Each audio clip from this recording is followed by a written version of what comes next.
Hey everyone, happy post Super Bowl weekend here in Miami. Boy, what a great weekend. So much fun and so many people in town. The only downside, traffic was absolute gridlock, but everybody saw a great game, and I just love big sporting events, and the Super Bowl is probably one of my favorite sporting events.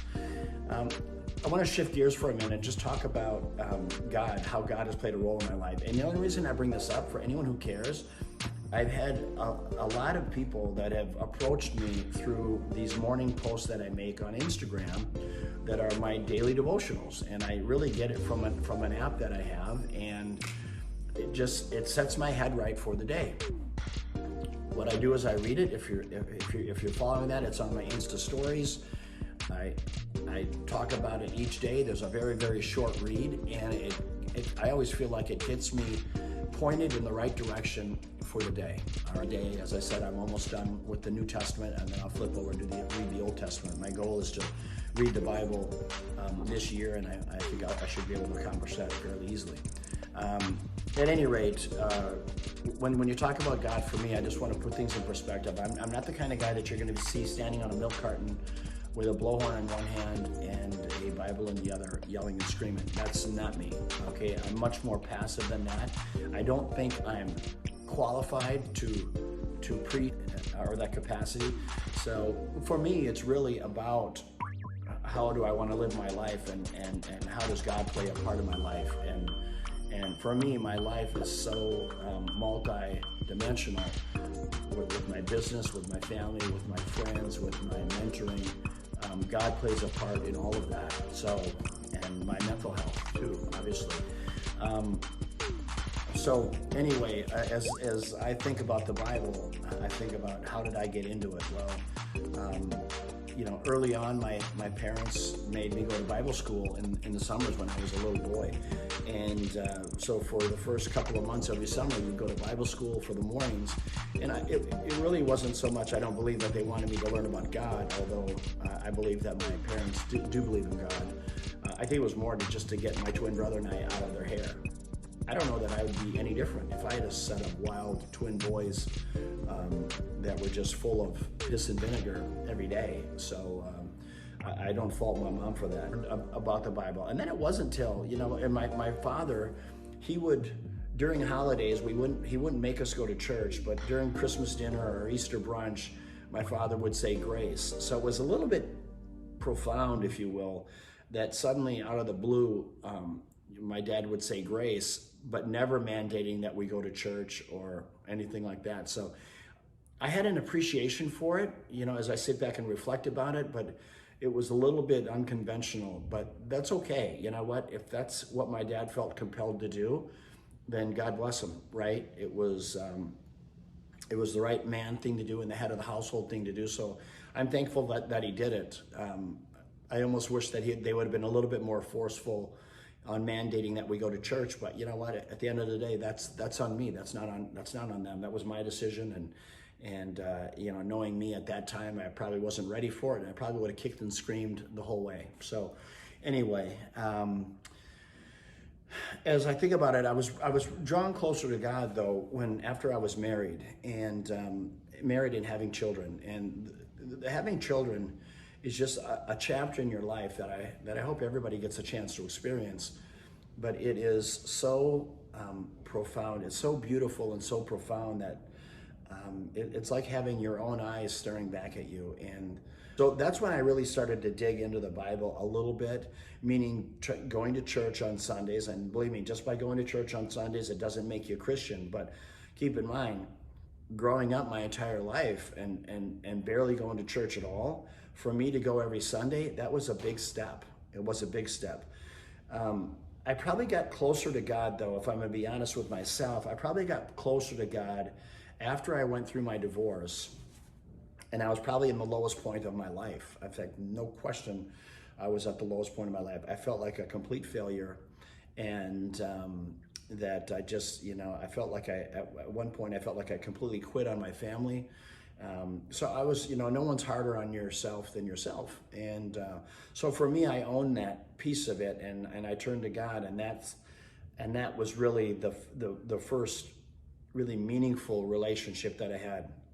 And then I had a girlfriend that was very Christian, and she was able to level me up. I always say, like in business, I leveled up with God, and that's one thing. I for the first time in my life, I felt like I really knew what true love was with her, and for that I'm grateful. And I also realized it was also the first time that I felt true heartbreak, and in that heartbreak moment, I turned to God a lot. I mean, I turned to him every day. I thought, my gosh, I felt like somebody had torn my heart out of my chest. For those of you who have ever been heartbroken before, truly heartbroken, you'll know exactly what I'm talking about. And it was not easy. And for me, it was, 5 months ago. And but as I sit back and I reflect on it, I know that it was the right thing to do. And when I talk about God having a plan and that he knows what's best for us, I believe that. And as I look at it today, I believe that it was the absolute right thing for me to do, and to happen for Sandra and I. It was just not going to work out. Neither one of us were in a place where we could take our relationship to the next level. So I'm grateful for the relationship, but I'm grateful for where it put me now with God. I don't feel like I've ever been closer to God. And every time that something great happens to me or good happens to me, I talk to him about gratitude, and I talk about forgiveness. So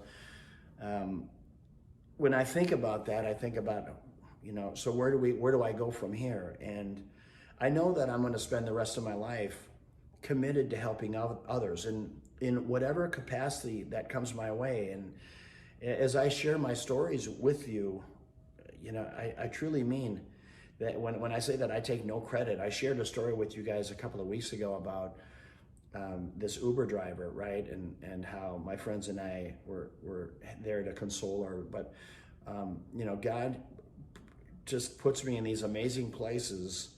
And the beautiful part is he tells me exactly what it is I'm supposed to do. And for that, I'm forever grateful. And I take absolutely no credit for it at all. I think that God put me in a place to where I've experienced unbelievable success in my life. And I realize today that he could take it all the way tomorrow. So my money and my stuff doesn't define who I am as a person. I'm not afraid of making more, and I'm not afraid of losing it. So what I feel compelled to do is take the fruits of our effort, being God and myself. I want to take the fruits of that effort, and I want to share it and pay it forward. And I want, and when I think about how do I want to live going forward, I think about how did I live my life the last 50 years, and I know that I've certainly offended some people along the way, and there were some people that I probably never showed up in the way that I should have, or the way that I was certainly capable of, and I own that. You know what? I own that. And for any of you out there that fall in that category of people that I just didn't show up the way you wanted me to, I'm sorry, right? I'm sorry. I can't change it. But that's not how I'm going to live the next 50. And so, I'm completely committed to helping everyone and everything that I can. With that said, I don't live my life with regret. I realize that our time on this earth is so precious. And so rather than me focusing on what I didn't do the last 50 years, I'm going to focus on what I'm going to do for the next 50. And what does that look like? I'm going to continue to take the hill for the underdog. And you guys hear me talk about that all the time. I'm just such a big advocate of trying to show up. And believe me, it doesn't make me any better than anyone else. But I think as you go into the day, you're better served going into it in the mindset that you are there to take the hill, not only for yourself, but for those around you. And just, as I said, open your ears and open your heart to those in need, and you'll be amazed at what comes your way. But if you don't look for it, if you're not aware of it, it will not find you. You got to go find it, and you got to listen. I'm going to continue to mentor those in business and in life. I intend to share my real life stories. I've done that. I just did a podcast before I'm doing this video, and I have another one here in about 20 minutes. And the narrative is really business and life experiences. And for all of those things in my life, I've had such a full life. I want to share it with as many people as I can, because I think it's completely relevant in how our society is today. It's not easy. And how do you kind of power your way through it? You guys know I've got a real soft spot for those people who have served our country, whether it be military or law enforcement, firefighters. Look, all those people, any of those people who have paid the feel like I've got an obligation to make a stand for Mother Nature and to help protect. For me, particularly, it's helping to preserve some of the natural habitat for the animal kingdom, but poaching, specifically in the Serengeti, I've seen it firsthand. It drives me absolutely crazy.